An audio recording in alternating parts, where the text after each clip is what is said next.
Hello, how's life? I'm sure each of us will have different responses to how's life. Some of us say it's fantastic, some say it's boring, some say, oh, it's tough. But life's always good. It's probably the way we see life that makes all the difference. And this is where the context of the reality check comes into play. First of all, an understanding of reality might make things clearer for us. What is reality? A reality is that which is happening to me, to us, and around us, around me. And reality typically is never a cause of a problem. This might sound outrageous. How can reality never be a cause of a problem? But yes, if we look deeply, reality is probably not an issue. What is perhaps an issue is the way we understand, interpret, or infer reality. When we open things up and when we look at reality from a big picture perspective, that which seemed to be causing problem to us might just change. So we need to explore reality, deep dive into reality, get a better picture of reality, and that's why reality check. We might wonder now this is a bunch of theory and it doesn't relate with my life and my reality. We might need to understand it by bringing some examples or something closer to us, something we can relate with. Let's take a ball.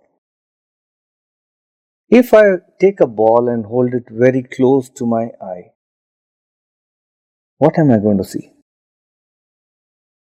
I can probably just see a color. If I take that ball a little further away from me, I might start to see a shape, and then a little bit distance more, and then I see the ball completely. Why are we talking about this? We might wonder, let's hold on and try to explore it a little more.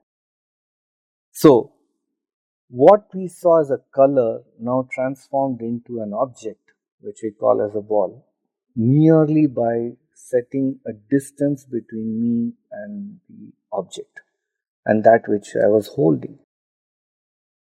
Is this it?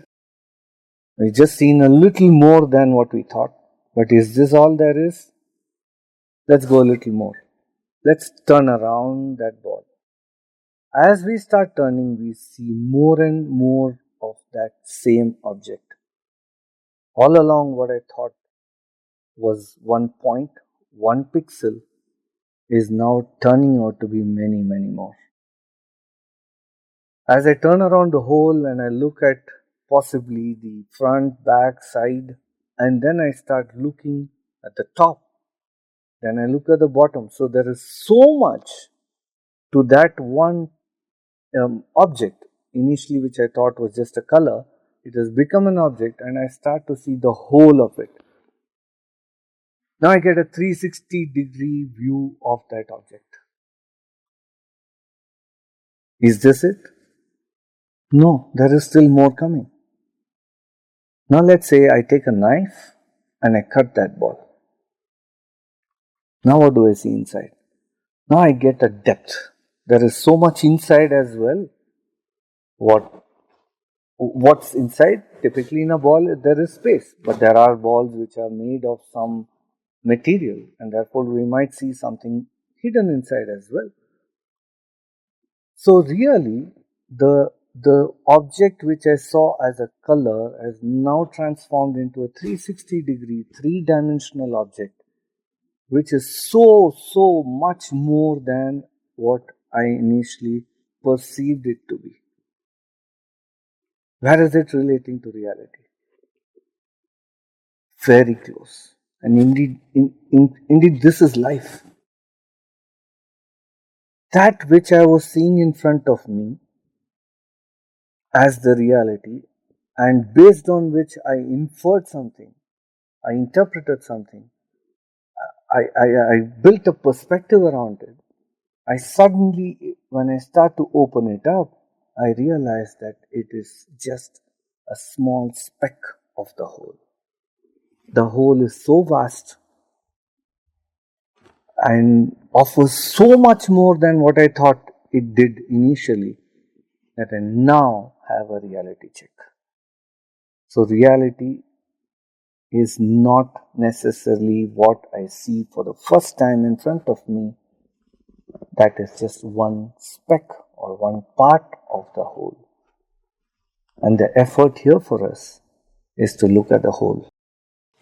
The reality check. We need to get more clarity on this. Because after all, for us now, reality or equal reality, they are all concepts. We need to get more clarity on this through something that we can relate with in our everyday life. Let's see if we can do that.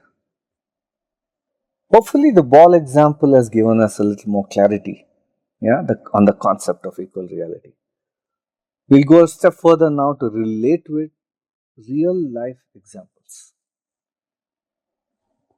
Because there are situations in our life which we encounter and which we feel causes us a lot of suffering.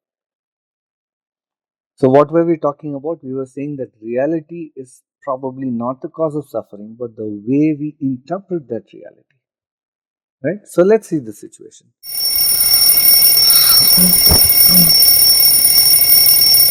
I'm sure all of us have this problem.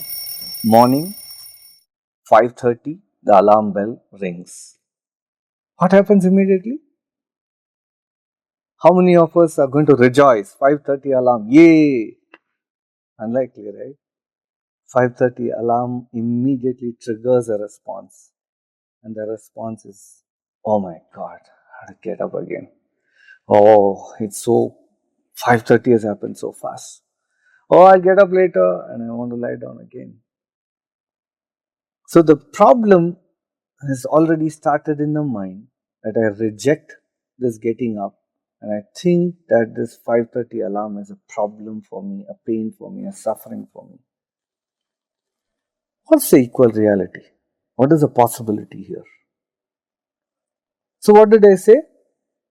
It is the alarm at 5:30 which woke me up, right? Let's go again.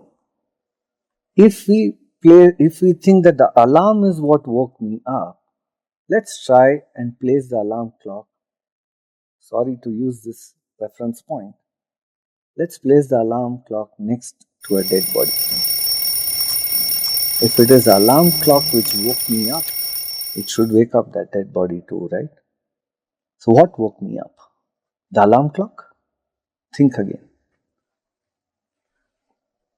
So it is because I was alive, because I am alive, that I am waking up. What does that trigger now? Wow, I am alive. I am breathing. I can move. There are a million things that I am able to do because I am alive.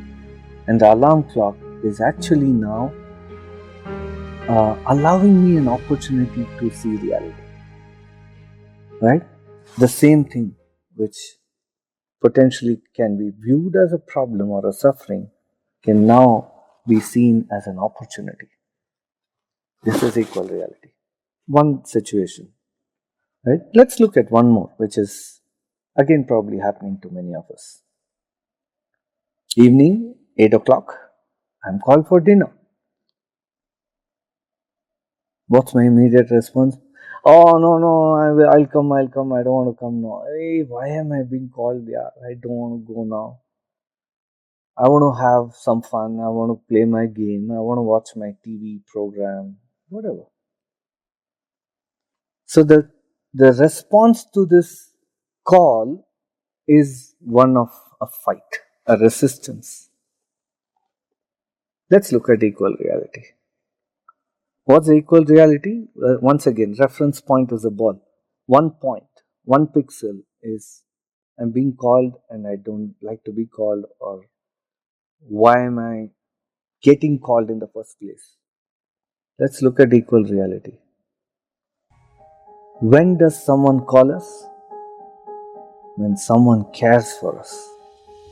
What's the equal reality? Wow, I am being cared for. Someone cares for me.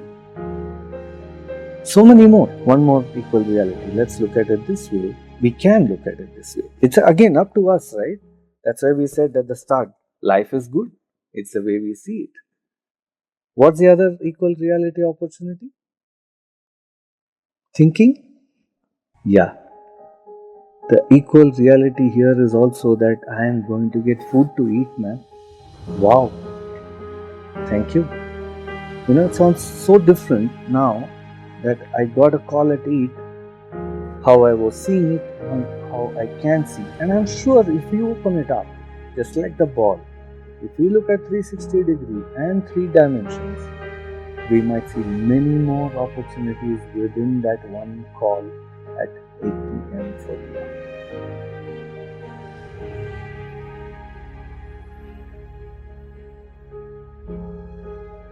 Maybe one last, just to relate, so that the situations are what, convert our theory to, um, action, or make it more practical, more understandable. So on one of my days, I'm just sitting and relaxing, and I'm being called for a social visit. I need to go somewhere. So what's my typical response? Oh, not again. I don't want to go anywhere. I just want to stay put. Why are all these relatives bugging me or friends bugging me? I don't want to go here. I don't want to go for that wedding, or I don't want to go for this function or that ceremony. Maybe multiple things, anything. What's the equal reality here?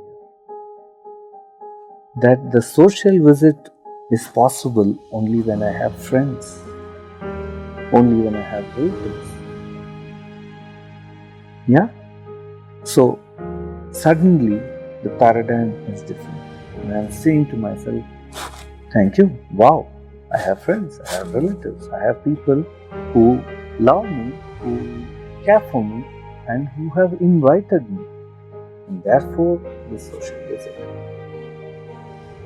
This is just a glimpse of some of these possibilities into equal reality.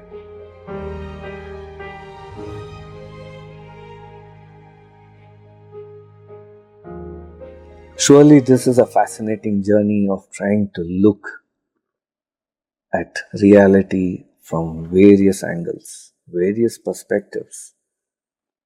Yeah. But we might still wonder why. Why have we to do all this? Now, the reality check is not for us to simply get a solution to a problem, but to open up the problem itself. What happens normally when we're focused on one thing and one dimension, we are stuck, and that becomes everything about life. We are unable to go beyond it. There's that classic phrase, think out of the box. Why do they say that? Because when we are normally in one thing, we cannot look beyond it, or inside it, or around it. This reality check is a way for us to now look at the big picture, at the whole, at the complete, or the other side of whatever I thought till now. And the moment I start seeing it, what happens to me? See, till now, that little problem which I had seemed to be everything about life for me. That was having a stranglehold on me, and I just couldn't look beyond it. It was like just holding me so tight, cramping me. But as I start going into this process, I, I think an easy way to relate this is the pause button. We are all familiar with the pause button. I'm sure in our player or whatever, right? Music player or video player, whatever. Reality check is a pause button. You hit the pause button and you immediately start to open up this into the various perspectives beyond what we thought till now. That is the purpose. So the first purpose, as we said now, it is looking at 360-degree, three dimensions of that same one situation that I was placed in.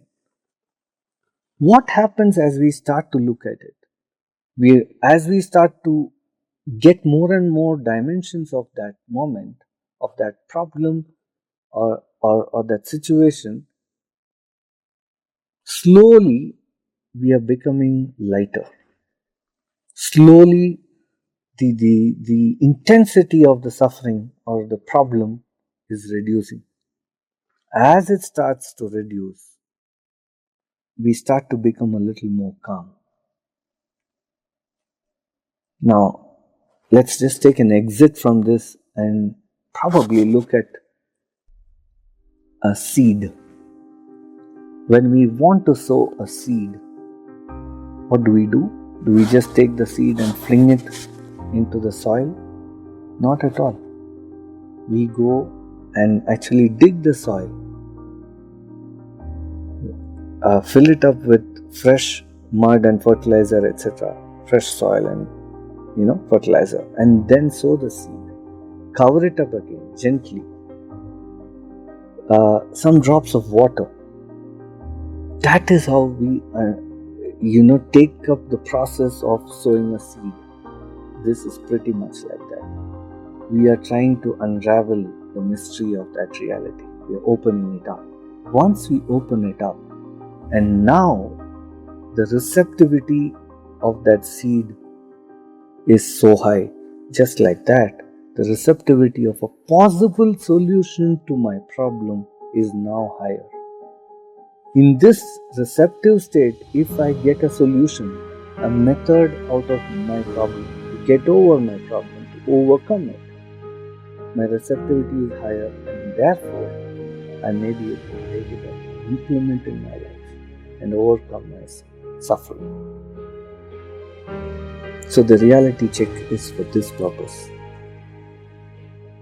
Hopefully, we all gain from this experience and start reflecting on every situation that we are placed in which seems to be a problem, and use that pause button called reality check.